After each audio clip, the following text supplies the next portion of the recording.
में निक नहीं खेला ननियौरा में आए ननियौरा में नहीं खेल रे बेटा चले के गाँव में आए गाँव चले के पापा कहीं चले के घर तो पापा कहीं जाए के नमो नहीं खले लागत है कि तू जेबे ना करब का जानी कहाँ बाबूजी चल गई न लेके जैता उन्हें खेल क्योंकि गोदी वोदी जाते नहीं के समझी में नहीं खेत का करी बेटी रे लल्ली रे बरझर दे तो हाँ माई रही तो बरझर दे बेटा अरे हम कोईरा कोईरे मस्त तोता हम सोना सोनू मोनू हमार बाबू रे लल्ली रे लइका रे के पापा कहता काजनी कहा हूँ बाटी से प्यारो करूँ का भैया अरे हम चुकी मोगी रे अरे मैं करे जी रे अरे मर चोला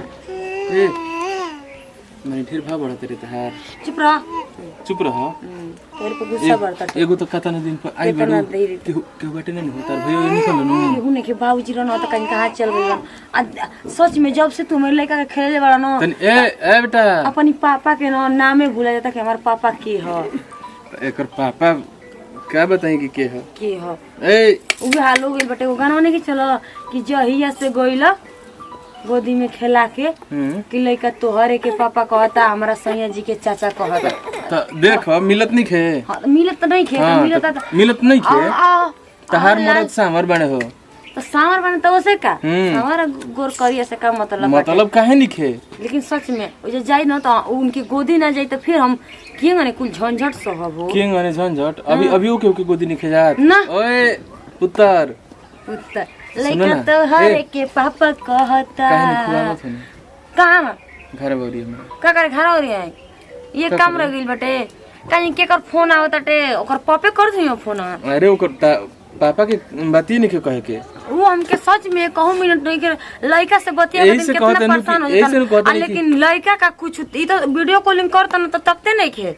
यही से कहता नहीं कि जब से गोल बननु जब से नहीं लागता कि शक कर ली हमर मर्दो हो जैसे तहार मरद तो ऐसे ही शक करत हन अब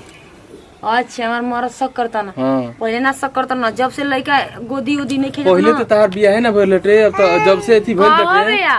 हमर सुगनी रे हमर तोता पहले तो बुझाता लटे कि हमनी के आगे पीछे केहू नहीं खेले के तू बंधक में बंधा गइलु नु तू होनी खेला ना तू होनी खेला होनी खेला है नहीं खेला भैया रे रुका हो ए मर्दे तू तो इतना दिन पर बेटा तो बड़ू एही में के हुआ जेतो हमरा सैया जी के चाचा कहता त नाच के देखा त ओ कहबे करी बड़ो होई त कही हां अतन उन्हें ताकल करी हमर बाबूजी आज एगो तो ओनिए तू तक गरम दिमाग का सुनो ना तू हमारा पड़ी तकबू तो ओनिए लौकी हम तारा पड़ी तकब तो हेने लौकी लेकिन सच कह ना तो शादी होइला के बाद ना कुल मजा खत्म हो जाता है कि शादी होते जान भूला जाइबू का ऐसन कबो ना भूलानी को गइल बाग में जाके ए आ ला ला ला ला ला अरे हमार बेटी रे बेटी अरे मैं सुगर से ले अरे बाबा अभी रहे के बेटनु अभी रहे के बटे हम कहलाता कि 10-15 दिन रह खिचड़ी ले रहबू नु हां खिचड़ी ले रह खिचड़ी पाहियो होना तो जाए खिचड़ी के दिन नु चले के साथ खाए ताल में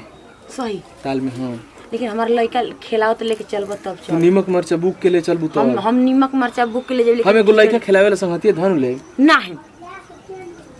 नहीं ना लड़का जब पापा कहता तो आई के ना तो तू लेके चल पापा कहता रे तो अब उनिया कौन जरूरी रहे उनिया तो समझ बात के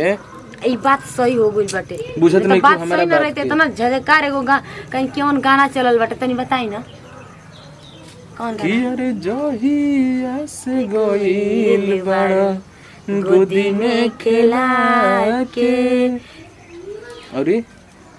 के भला रे और का जाने का कुल हटे हो ध्यान नहीं खेवत छोड़ा ना कुछ हो को के पापा कहता सुनो ना सैया जी के चाचा कहता वादा कह चलबू नहीं पक्का चलो अब बाकी सखी सहेली संग ना जी अकेले बस हमार लड़का ढोत रही तारा का मोटरसाइकिल पे लिया के चल हमार लड़का के बस मरी है अब जाने त हमार बाबूजी लड़का भाई जब घर में थोके ना चल ना ना ना अपन लड़का के आंखिया से अन ना ओखे दे कुल त मैं अरे ना बेटा अरे ना यार लड़का का कहि सब बात खियावत नहीं का हो अरे की मर्द की बात ठीक है क्या था ओए हम कोई ना के ना था क्या भैया का ला ला ला ओ ला ला मार के आय आय आय निनिया नीना रावण से आय आय आय निनिया नीना रावण छे ये निनिया नीना रावण छे अला ला ला ला अबे नाना ये नाना तो नानी आई डिडिंग डिडिंग नानी आवा। अरे काजनी कहाँ बावजूद चल गई बन का हो का जब देख लेता लड़का ना तो सही के गोदियो नहीं ओए ओए ओए आहो कहाँ बाबूजी आहे करा के सूटर साल पेन होइल हूं नहीं खू ए चुप रह काहे के रुआ उतर हो अरे हेलो आओ आओ रुआई मार हो जाले सुनाता अरे सुनाई ना कान खजुआ त लागत के याद करता टे देखो देखो देखो दे गोया लौकतिया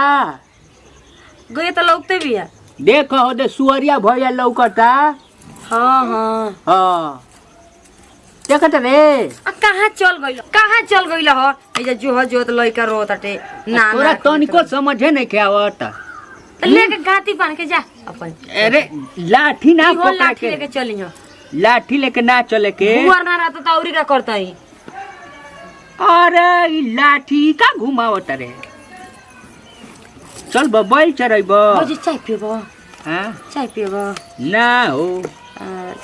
ए बाबूजी हमारे ससुरा से फोन करे सन कि दिन भर के बना त खिचड़ी बाद कहियो अबे नहीं अरे ठंडी में लइका छोड़ के नीचे काम करत में बड़ा तू तटे बीमार पड़ जाता टे रह हम एकरा के चरनिया चॉकलेट की नहीं हां जा सिखावा चल चल चल हम चल जाए तो बाबूजी की मन रही हम माई नहीं तो गोदी गोदी लेके आ सबसे तो बेकार उनके लगी जैसे हम प्यार करेंगे बहुत आके खेला उतर रहा गोदी में जा बहुत अथू भइल बड़ा न लेके चल लइका के ना तो घंटा खेलई है जा तनी देखी तो एक आध गो पैर धोए के बाद धो दी। नमस्कार प्रणाम हम खुशी कर चुके गोला तनी आई वीडियो अच्छा लगी तो दिल से लाइक करब जा शेयर करब जा सब्सक्राइब करब जा आ कमेंट में जरूर बताइब जा। नमस्कार प्रणाम सब श्रोता समाज के गोड़ चुके गोड़ लगत हम भी सिंगर नंदू खरवार यही तरह प्यार दुलार बनल रही जा अच्छा अच्छा वीडियो देखे खातिर लाइक करम जा शेयर करम जा कमेंट करम जा आ चैनल के नहीं सब्सक्राइब कर ले तो प्लीज भी सब्सक्राइब करम जा बगल में बेल आइकन घंटी बैठे ओकरो के दबा ले हम जा ज़्यादा से ज़्यादा शेयर करम जा कमेंट करके जरूर बताएं जा कि वीडियो रो सबके कैसे लगा बैठे यही वीडियो से लेतन जब विदाई अगला वीडियो में फिर मिलल जाई। जय हिंद जय भारत जय भोजपुरी समाज।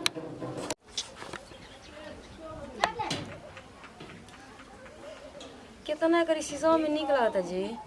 गलाक्सा में मुँह